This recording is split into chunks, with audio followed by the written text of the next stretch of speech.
La télévision Caraïbe, chaîne 22 et l'association culturelle Café Philo Haïti vous proposent tous les mercredis 7h PM. Café Philo. Café Philo, c'est une émission de débat, d'échange entre intellectuels, chercheurs, penseurs, opérateurs culturels et artistes de tout horizon. Le temps, l'éducation, l'identité, la morale, la science, la culture, c'est Café Philo tous les mercredis 7h PM sur la chaîne 22. Café Philo et la chaîne 22, pensons mieux, agissons autrement. C'est Jacques-Stéphane Alexis qui, dans une lettre à sa fille Florence, disait que, et surtout, n'oublie jamais qu'un être humain, ce n'est pas seulement des bras, des jambes et des mains, c'est avant tout une intelligence. C'est de ce lieu, du lieu de Jacques-Stéphane Alexis, de ce morceau de soleil, que je vous dis bienvenue au Mardi de la philosophie, organisé par l'association culturelle Café Philo. Merci d'être là, nonobstant le mauvais temps. Merci de nous suivre. Merci de suivre Café Philo, cette zone, ce lieu de résistance. Résistance par la dialectique, résistance par l'intelligence, résistance par la proposition d'un discours structuré. Aujourd'hui, nous donnons carte blanche à Mackenzie Orsel, co-invité du livre en folie de cette année. Moi, de mon lieu, je me dis qu'il est un possédé. À l'intérieur de lui, il y a 1000 personnes, tellement qu'il est dynamique. Et j'ai lu sur Il en Île que, monsieur, en étant romancier et poète, il est un archéologue du sens. Mais juste avant d'échanger avec Mackenzie, sans faire de chichi, nous allons nous mettre debout pour entonner ensemble la dessalinienne. Debout, s'il vous plaît. Le pays pour les ancêtres, marchons unis, marchons unis, dans nos empreintes de terre, du sol, soyons un maître, marchons unis, pour le pays, pour les ancêtres, marchons, marchons, marchons unis, pour le pays, pour les ancêtres.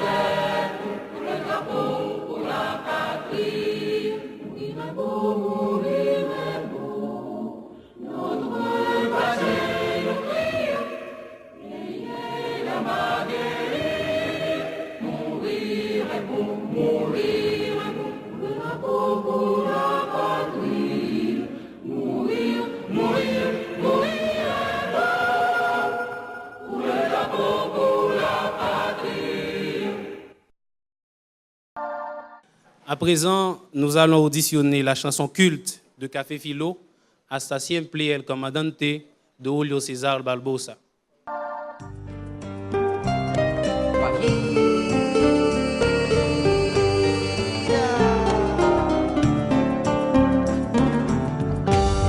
Aprendimos a quererte desde la histórica altura, donde el sol de tu bravura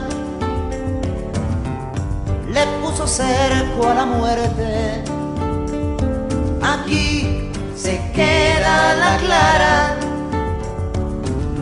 la entrañable transparencia de tu querida presencia, comandante Che Guevara.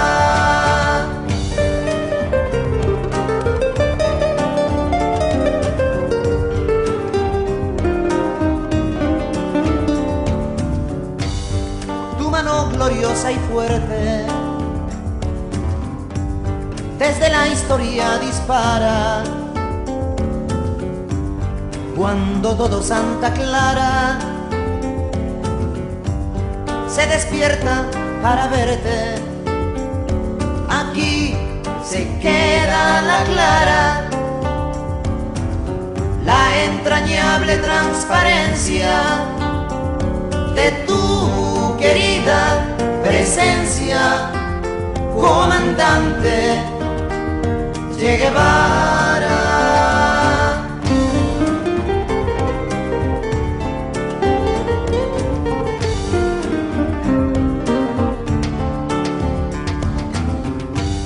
Vienes quemando la brisa con soles de primavera, para plantar la bandera con la luz de tu sonrisa.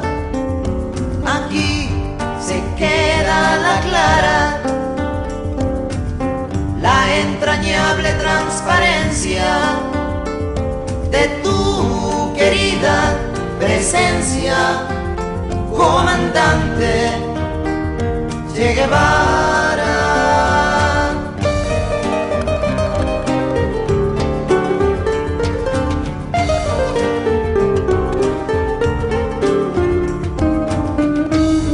Tu amor revolucionario que conduce a nueva empresa, donde espera la firmeza de tu brazo libertario. Aquí se queda la clara, la entrañable transparencia de tu querida presencia, comandante Che Guevara.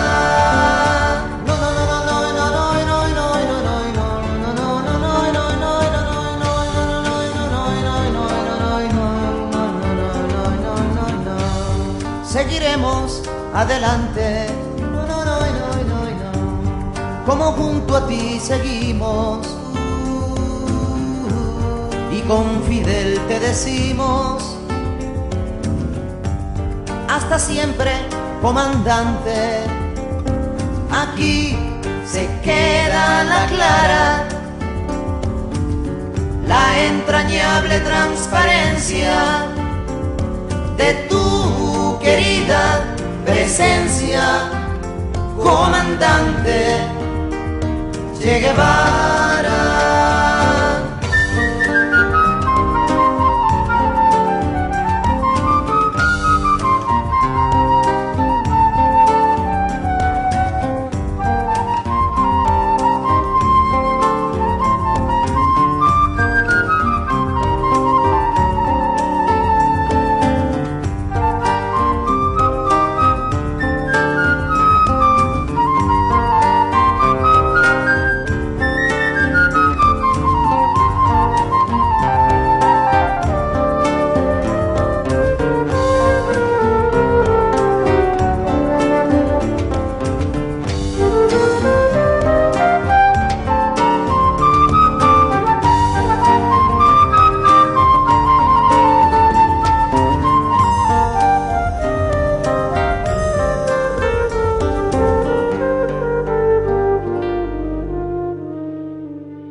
Maintenant, la place à l'image, la place à l'audiovisuel. Nous allons regarder une petite vidéo fabriquée par Gaël Jean-Baptiste sur Mackenzie Orsel. Les rues étendent la marge, insubmersible, éphémère, d'où je viens écrit que j'emporte partout avec moi.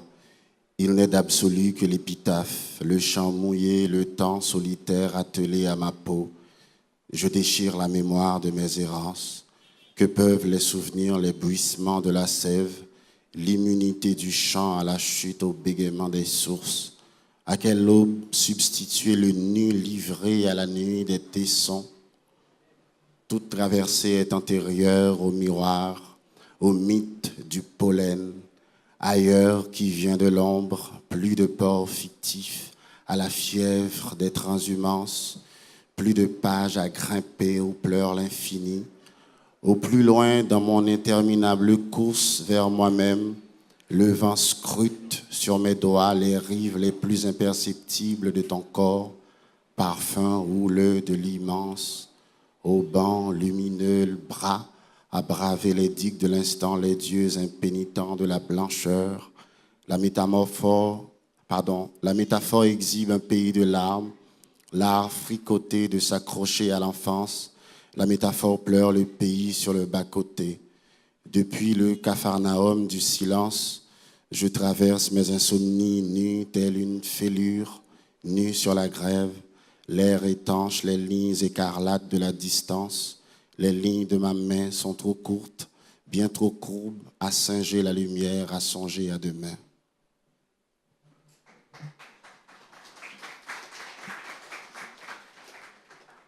Merci Mackenzie pour cet extrait tiré de quel texte? De Sans ailleurs. Sans ailleurs. Alors, Mackenzie, te voilà co-invité d'honneur du livre en folie de cette année. Mackenzie est poète, romancier.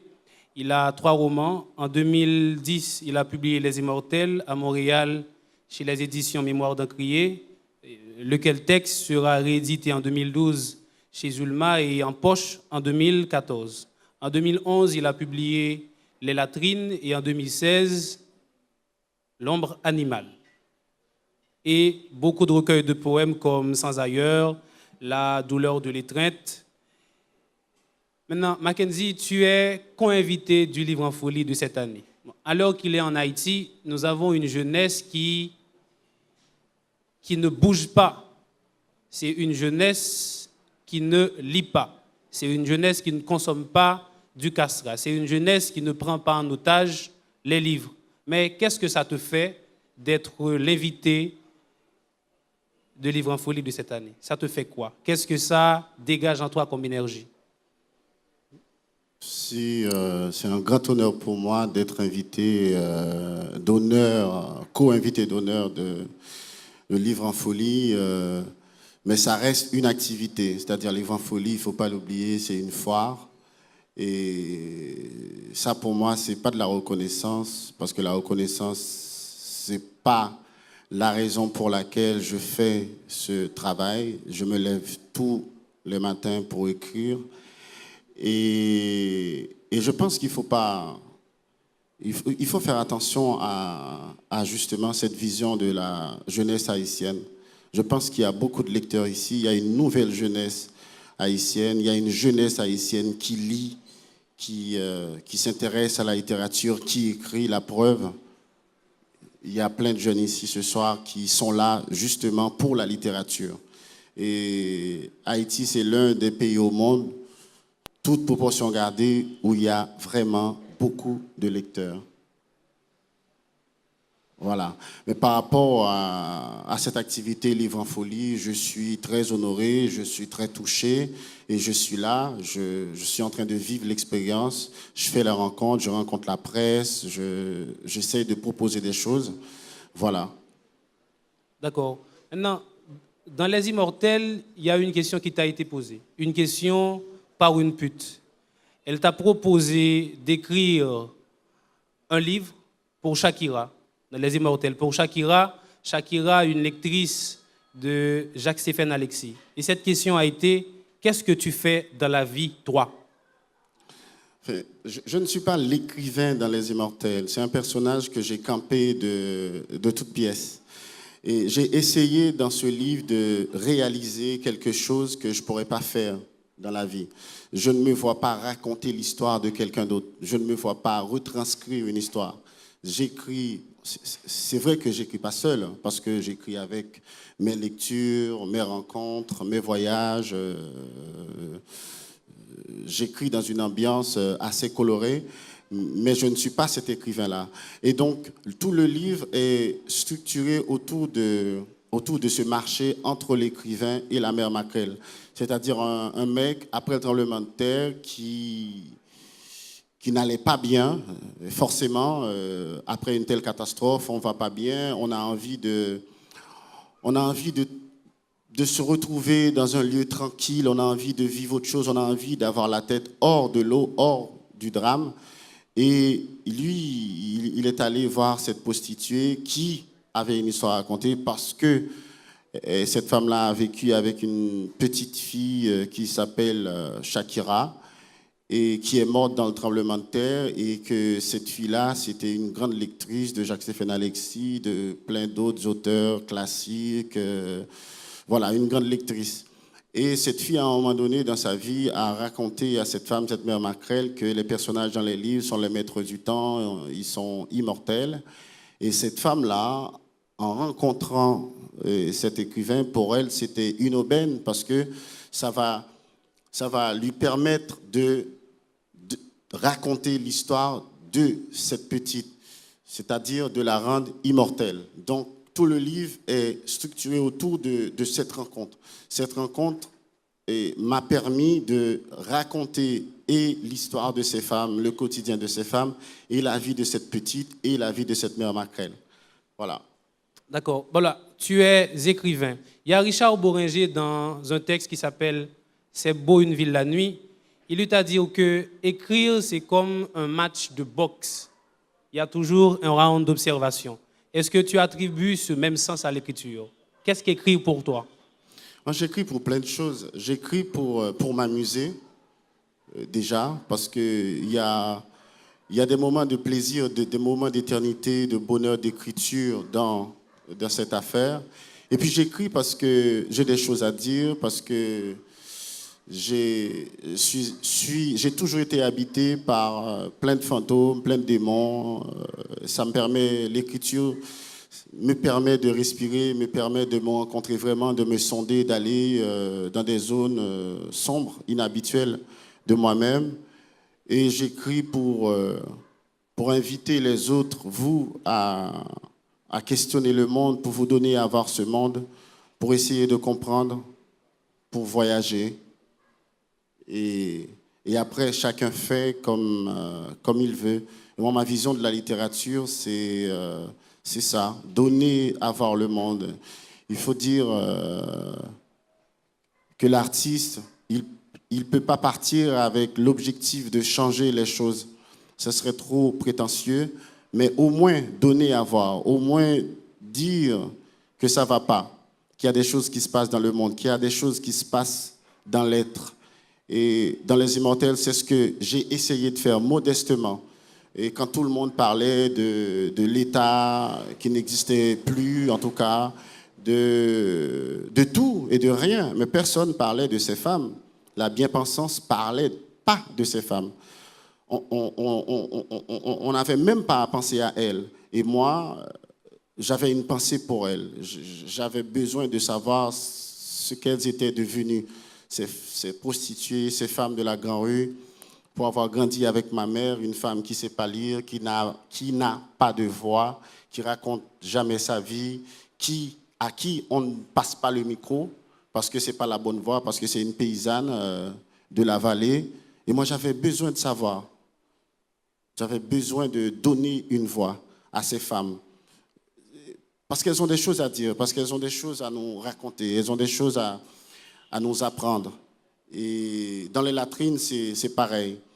Et je l'ai écrit, ce livre, à un moment très difficile de ma vie, parce que, voilà, pour plein de raisons, j'avais besoin de mettre tous les bruits de Port-au-Prince, tous les bruits de l'être, tous les bruits de la société dans un livre. Je me suis posé la question, est-ce que c'est possible de mettre tous les cris du monde, tous les cris des bas-fonds, tous les cris des invisibles, tous les cris des chiens de Port-au-Prince dans un livre?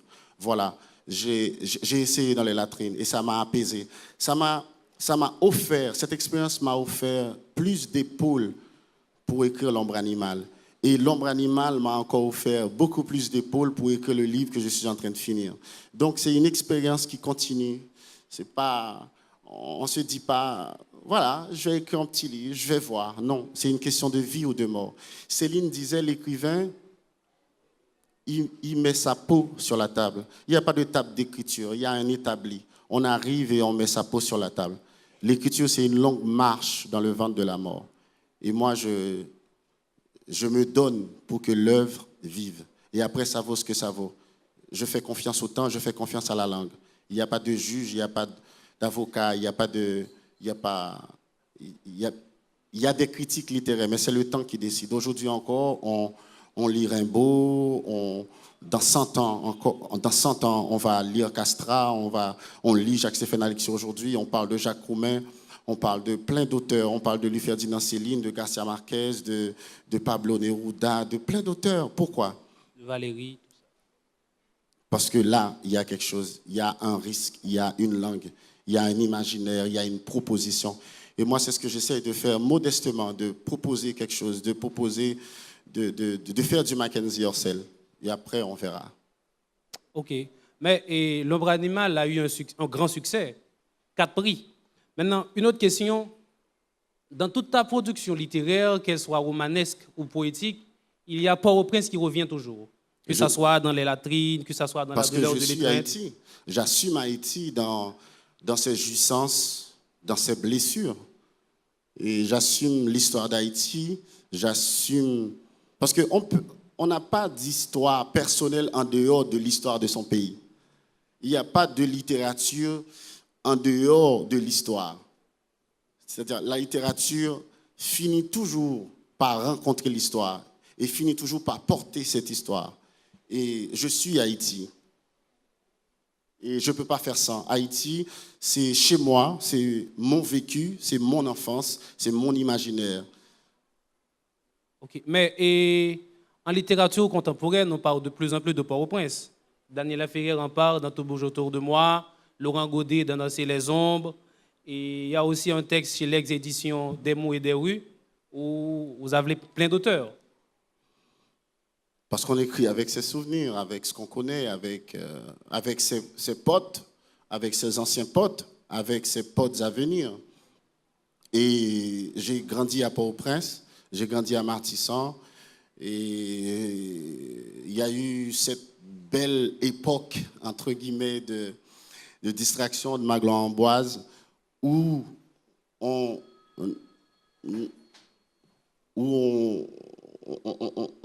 était toute une bande de fous de la littérature, de fous de la philosophie, de fous de tout. On était tout le temps là à discuter de littérature, de philosophie, de tout et de rien, mais dans des grands désaccords et dans des amitiés complètement inimaginables. Et donc pour moi, c'est très important d'immortaliser des moments comme ça. J'ai écrit dans Sans ailleurs, et le recueil Sans ailleurs que j'ai publié à Compte d'auteur en Haïti, je l'ai dédié à tous ces fous de la rue de Magloire-Amboise. Parce que j'ai appris beaucoup de choses de ces gens.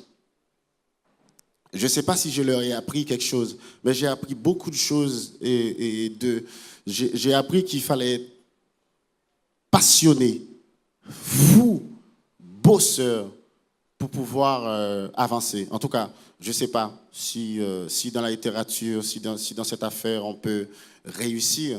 Je ne sais pas si le mot réussite peut rimer à ça, mais en tout cas, c'était pour moi la belle époque.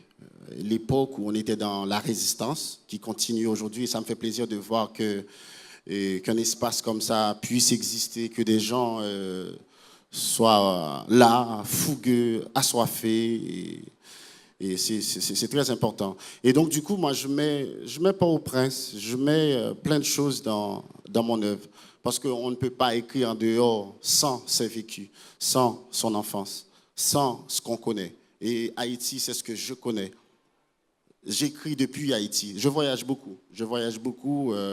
J'ai un planning de fou qui va jusqu'en 2019.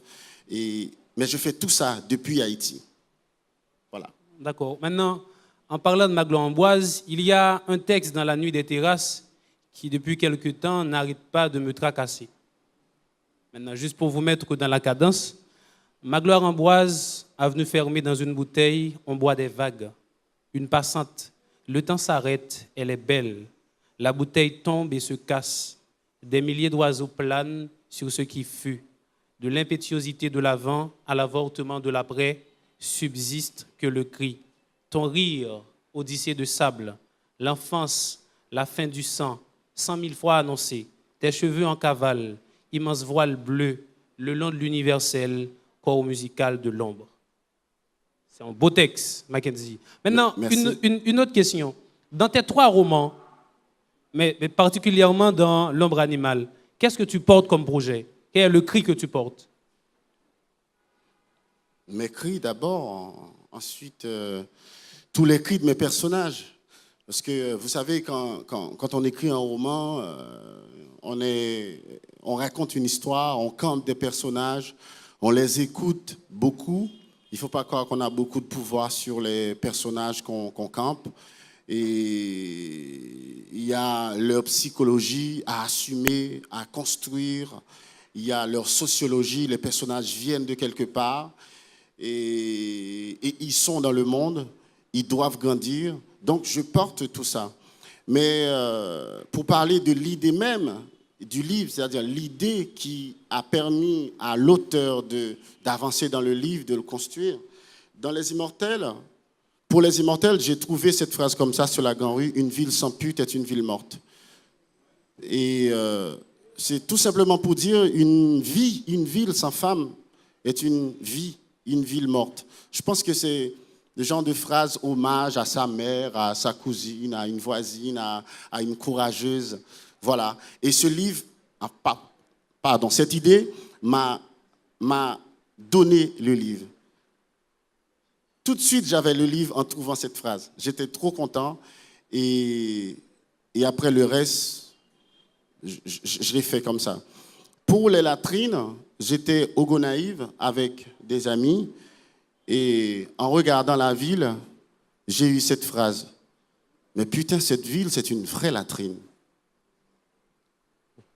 Et je suis rentré à l'hôtel et je me suis mis à écrire. Et après, je me suis dit non, c'est pas possible, je peux pas écrire un livre comme ça. On n'écrit pas un livre comme ça, juste en trouvant une phrase. Et puis je savais que les latrines, ça allait être un gros bordel. Et bizarrement, étrangement, je me suis mis à relire Antonin Artaud et je suis tombé sur ce vers ou cette phrase qui dit: il y a quelque chose dans l'être qui ressemble au caca.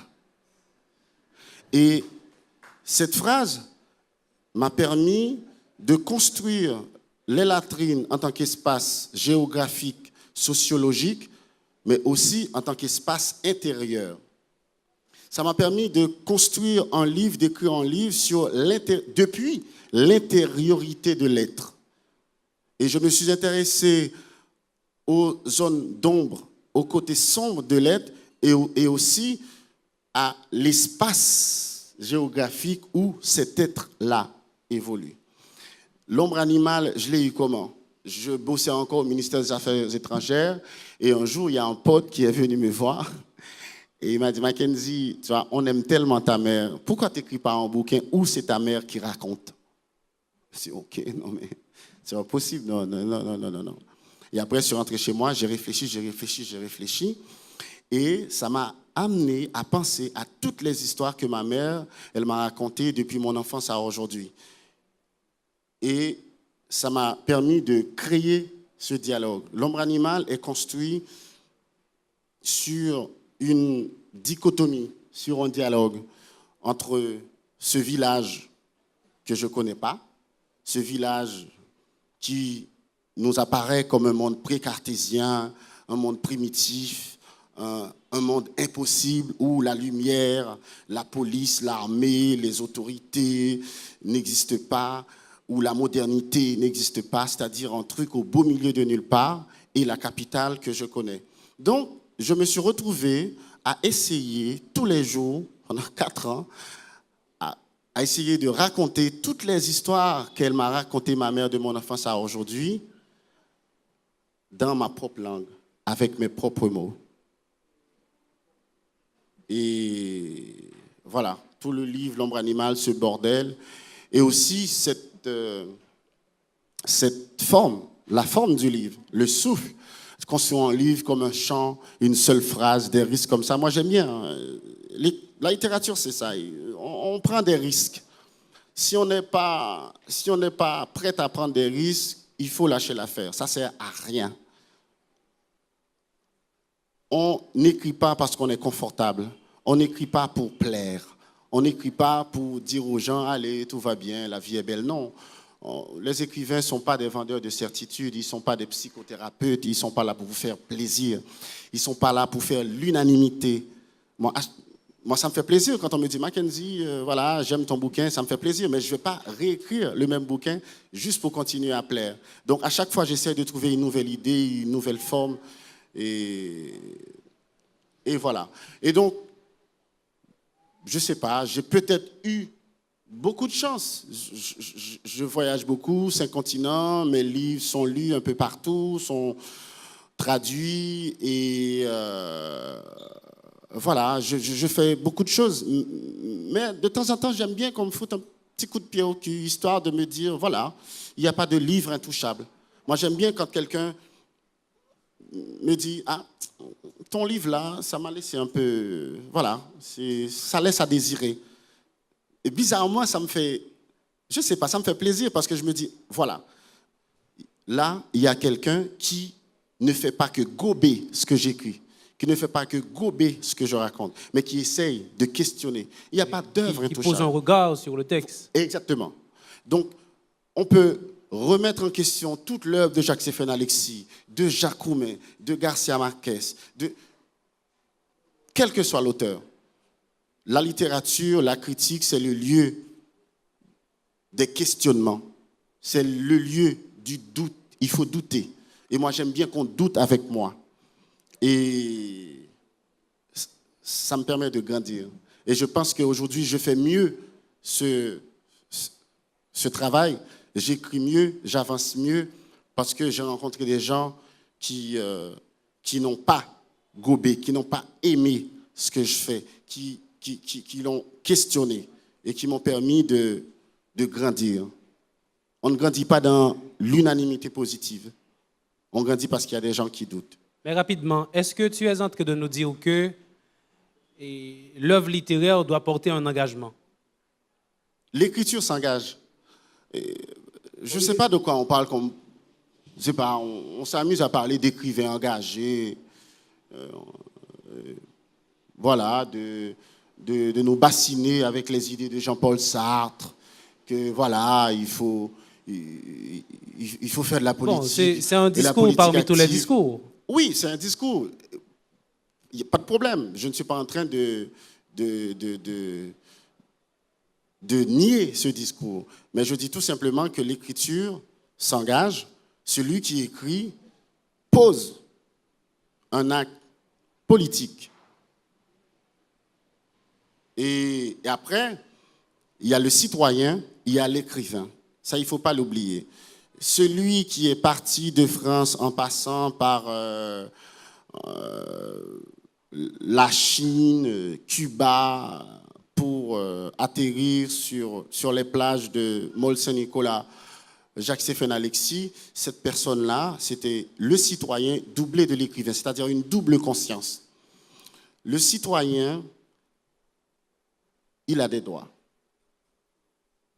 Il doit vivre dans une société juste, dans une société égalitaire.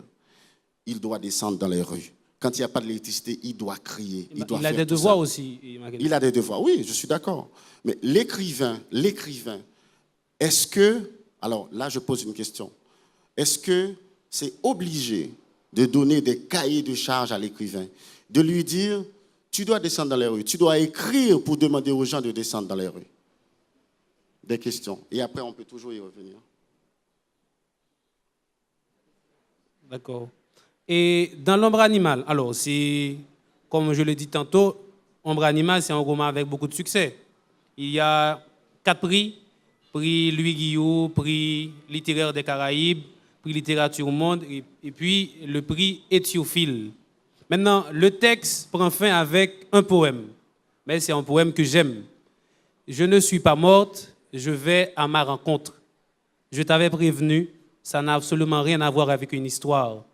Je ne ferai toujours que vomir, crier pour ne pas m'étouffer. La parole des morts est une parole solitaire, car les vivants sont des vases vides. Les vivants sont des vases vides. Il y a quoi comme déploiement d'idées derrière tout ça? Ce personnage, je pense qu'il a le droit d'avoir une opinion, d'avoir une vision des choses, d'avoir une vision des vivants. Et le personnage porte son discours, l'auteur porte un autre discours. Je mets des choses dans la bouche et des personnages, et je ne suis pas tout le temps d'accord avec mes personnages. Parfois, ils parlent, je les écoute, j'apprends des choses d'eux. Et les vivants sont des vases vides, peut-être parce que c'est un cadavre qui parle.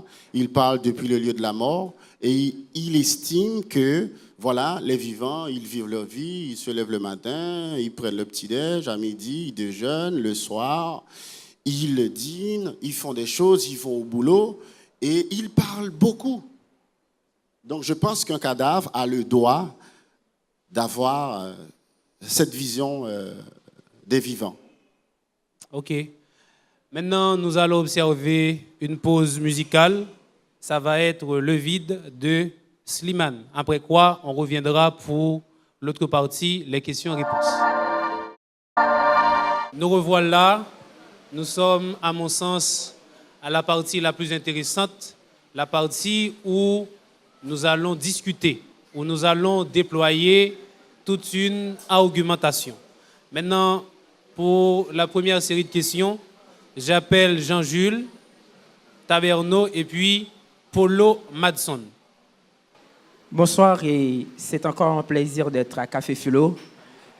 Monsieur Ancel, j'ai 2-3 petites questions à vous poser. Je ne sais pas, est-ce que vous allez les noter ou vous allez... D'accord.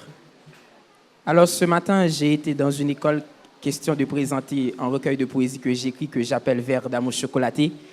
Un recueil que j'ai publié que j'appelle Vers d'amour chocolaté. J'ai pu pasticher une phrase d'un film qui s'appelle Siècle des poètes disparus. Et je disais ceci: on n'écrit pas et on ne lit pas de la poésie parce que c'est joli. On écrit et on lit de la poésie parce que la poésie, c'est une vie. Parce que la poésie, ça guérit l'âme. Et même les blessures les plus inguérissables, la poésie peut le faire. En tant que poète, écrivain, qu'en pensez-vous de cette phrase? Moi, je dis bonsoir à Café Philo, bonsoir à Mackenzie. Moi-même, j'ai une question qui mobilise la critique littéraire. Les maps les immortels, nous ne trouvons pas une trace divine en notre texte. Trace divine? Des traces divines. Trace divine. Bien sûr que oui. Il y a un professeur à l'université qui est Hans von Balthasar, qui sont jésuites qui font un texte sur ça qui est l'énigme de l'œuvre d'art, dans lequel il s'est dit la caille François Mauriac, ouais, c'est un jeune petit garçon qui était en instruction très jésuite, et puis l'on a appelé le commencement d'une vie où trouver trace divine la caille François Mauriac, dans la mesure où François Mauriac a un parcours, la caille prête. Et je fait même analyse ça tout la caille Goethe, ou même trace ça ou la caille écrivain comme romancier. Déjà, c'est quoi la trace divine? C'est-à-dire que où est son écrivain qui a produit, en même temps ça l'a produit a un lien avec le sacré. Question m'a posée, est-ce que c'est parce que Mackenzie n'est pas un croyant ou bien Mackenzie n'est pas un spirituel, il n'est pas un mystique qui fait dans chaque roman, dans chaque texte, puis soit c'est débauche, c'est jouissance. Même pas ouais, un écrivain qui a essayé d'interpeller l'homme vers le réel, vers la spiritualité. Est-ce que c'est parce qu'on n'a pas un parcours, pas une spiritualité pas intéressante? C'est question de ça. Merci. Je dis bonsoir à tous. Alors, à l'invité spécialement. Alors, je commençais à peine. Alors, ce n'est que cette semaine que je lis votre livre, L'ombre animale. Déjà, j'ai déjà lu une vingtaine de pages, si je ne m'abuse. Mais c'est que j'ai été fasciné par la ponctuation. Je vois qu'il y a... Bon, je m'attendais à ce que monsieur allait faire justement la remarque, ce qu'il n'a pas fait. Mais pourquoi, jusqu'à date, je n'ai pas vu de points, je n'ai vu que des points de virgule, que des virgules, des points de virgule. Et pourquoi ce choix? L'ombre animale. Ouais, voilà. À la première question, je ne sais pas ce que la poésie peut faire. Je ne connais pas les limites de la poésie. Mais tout ce que je sais, c'est que la poésie est importante dans le sens que ça nous interpelle, ça nous émeut, ça nous renvoie une image de nous-mêmes que souvent on ne peut pas voir, souvent on ne veut pas analyser, on ne veut pas accepter. Donc la poésie est là pour nous rappeler plein de choses, pour nous rappeler qu'on est là, on vit dans une société et qu'il y a le langage qui est capable de porter tous les mots M-A-U-X, tous les mots M-O-T-S de cette société et que c'est un médium c'est un médium, c'est un espace de parole, de liberté. Et donc, moi, personnellement, je fais de la poésie parce que ça me permet de me rencontrer vraiment. Ça me permet d'être en contact direct avec la langue. Et le roman, c'est autre chose. Le roman, c'est le déroulement dans le temps. On peut se perdre facilement dans un roman parce qu'il n'y a pas que la langue.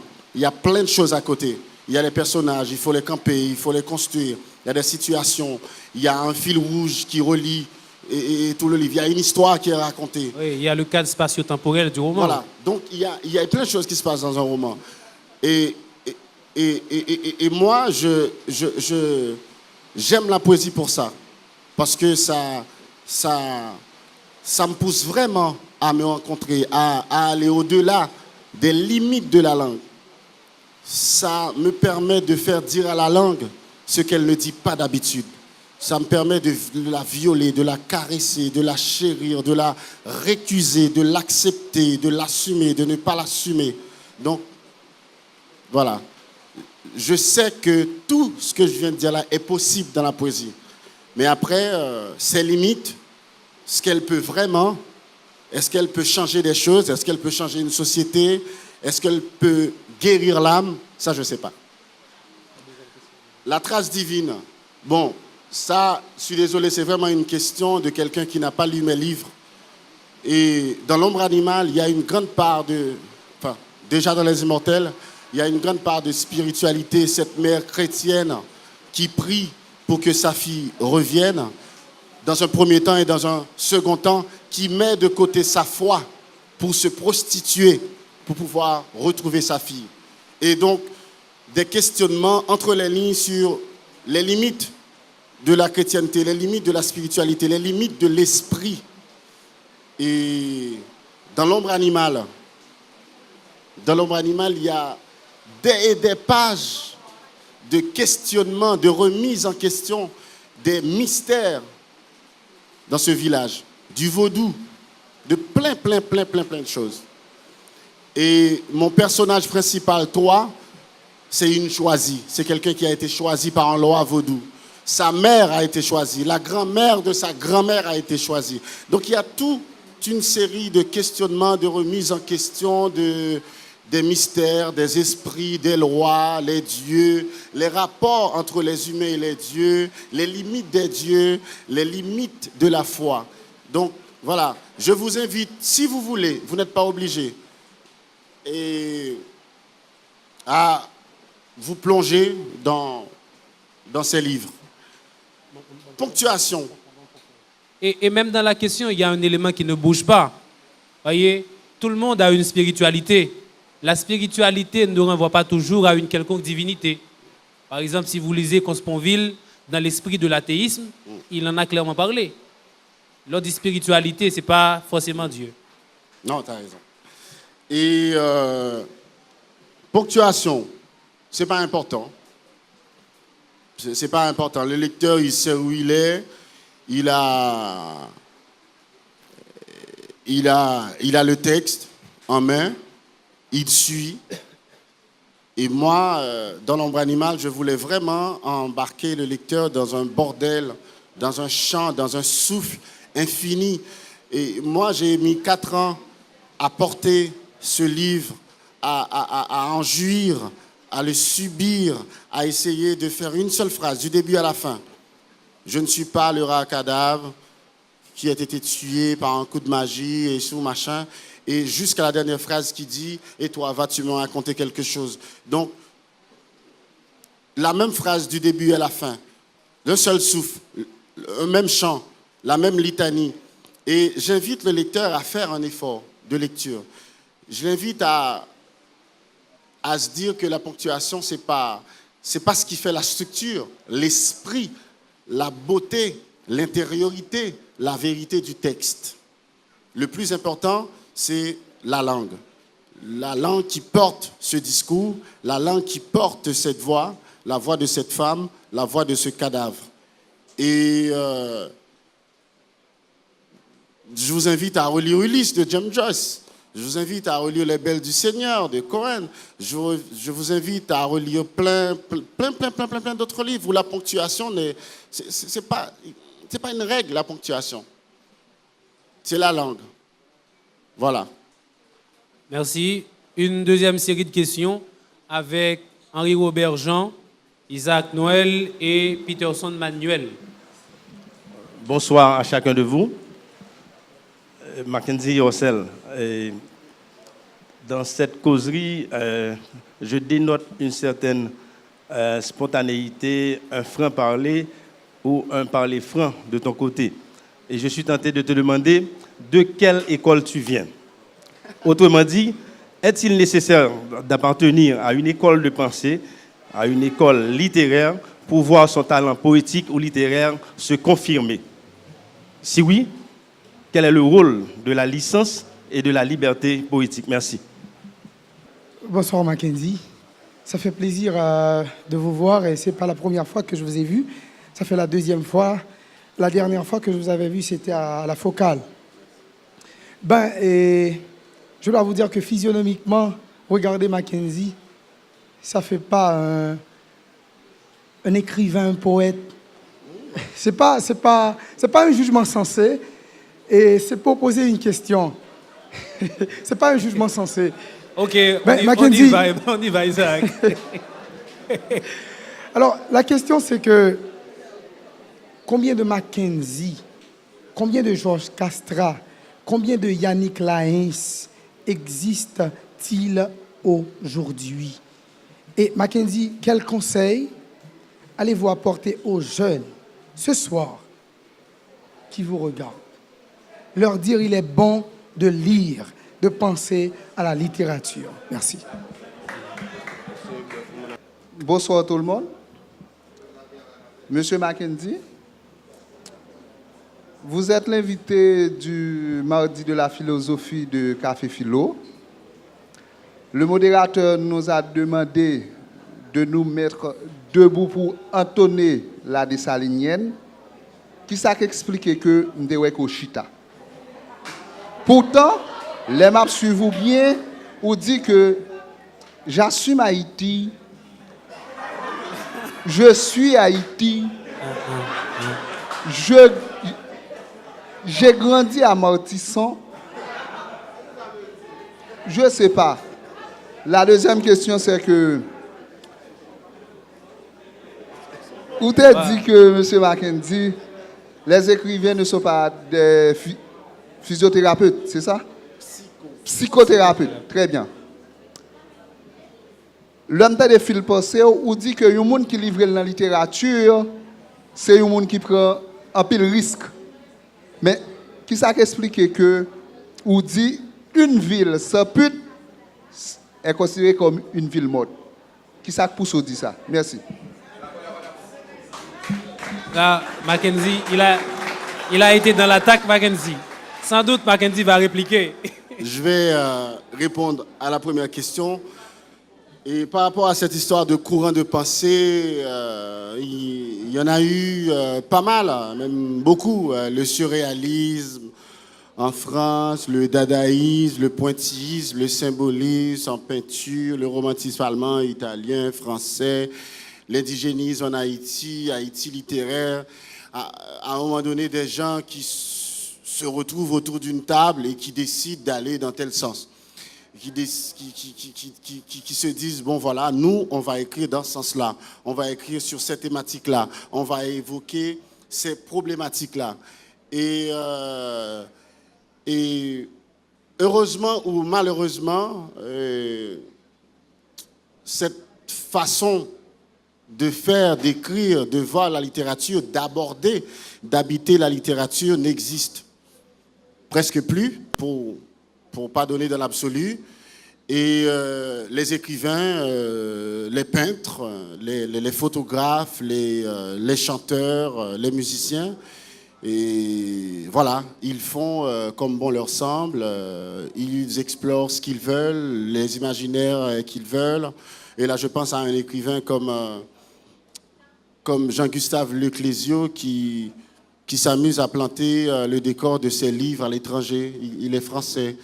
Et je pense à plein d'autres artistes qui prennent le risque d'aller tout seuls vers des imaginaires, vers des endroits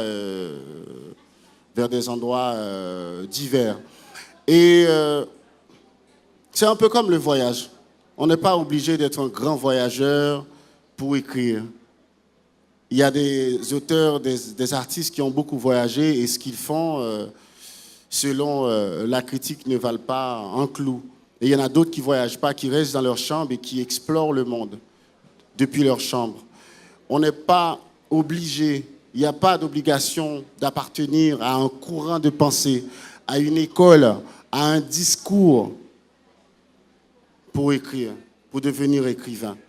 Et la littérature, c'est aussi ça, les autres, mais beaucoup soi-même. Il ne faut pas avoir peur de son réel. Il ne faut pas avoir peur de ses sentiments profonds. Il ne faut pas avoir peur de ses mélancolies, de ses nostalgies. Et il faut aller vers ces choses-là. Il faut aller vers la société. Il faut aller vers la langue. Et ça, c'est une démarche personnelle. Voilà. Et par rapport à la question, je ne fais pas écrivain, tant mieux. Tant mieux parce que dans les années 40, 50, 60, jusqu'aux années 70, les écrivains haïtiens étaient des fils d'eux.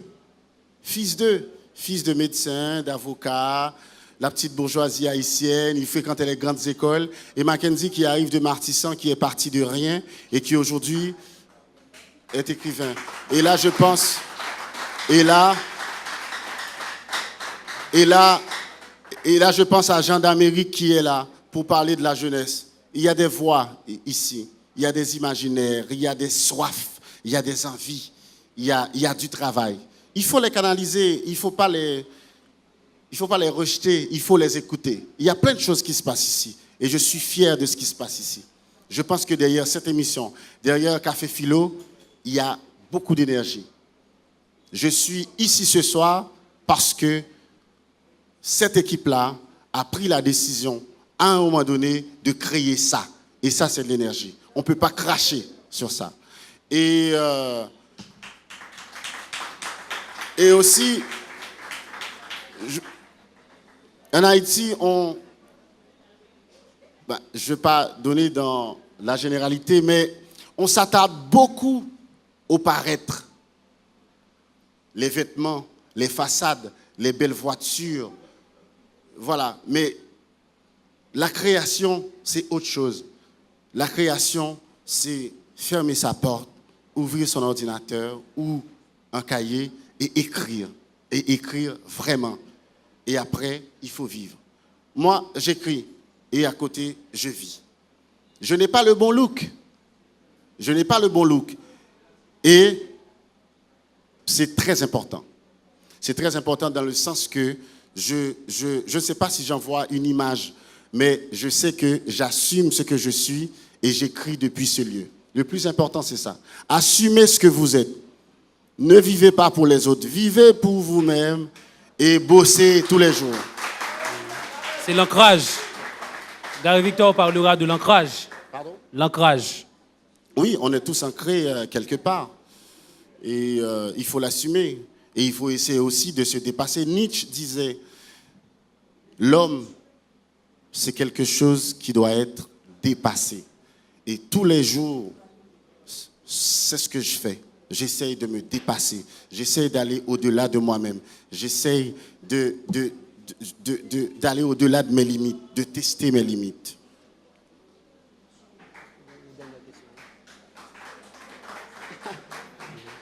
La dernière question. Je suis très fatigué. Ouais, je sors d'une rencontre de 2h30 à la faculté linguistique, donc j'avais vraiment envie de m'asseoir. Moi, je fais ce qui me plaît. C'est parce que je ne me mets pas debout que j'aime pas Haïti. Ça n'a absolument rien à voir. J'ai envie de m'asseoir, je m'assois. J'ai envie de me mettre debout, je me mets debout. Je ne vais pas me mettre debout pour faire plaisir à un public ou à un hymne national qui dit « Mourir est beau ».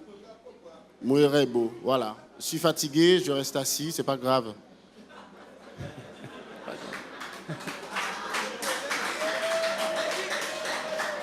Ok. Ok, merci d'avoir participé. Lisez, consommez du roman, consommez de la poésie. Lisez puisque c'est la lecture qui peut nous sauver de l'idiotie. Maintenant, juste avant de prendre congé de vous, je vais vous lire l'extrait de texte, c'est La nuit des terrasses. Toi, dont l'homme fut faite, dans cette cité où tout manque tellement, autour de cette table où tu nous manques tellement. L'amour, tu l'as pris sur ton dos, sans te retourner, sentir le temps s'effriter. La rue de ton nouvel ailleurs est traversée par les bars, toutes sortes de folies, d'où tu nous fiches d'un regard qui semble nous dire « bois, baise », même si le temps est assassin. Le miroir épouse la forme de sa réflexion, ne reste pas la roule pour bercer l'enfance, la mémoire désormais sera faite d'eau. Un peuple s'est mis à danser sur la mer, inlassable soif ou vaste étendue de whisky. Merci. Il y a quelqu'un qui voudrait que je donne des conseils aux jeunes, mais je vais juste donner un conseil, pas des. Prenez les livres en otage. C'est une phrase de Georges Castra. Bossez. Dans les 5 lettres. Bossez. Bossez. Le travail paye. Tôt ou tard. Merci. À la prochaine. En bacal à ma chambre. Et puis moi, c'est même butin. Ni ça qu'a fait plein des autres pour nous pas vivre ensemble. Et vous et moi, c'est yon et l'autre, c'est yon dans l'autre.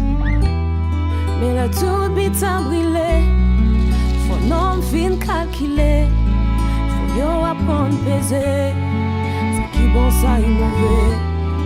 Mais t'es en liberté, j'apprends ton résilier, j'apprends ton espérer.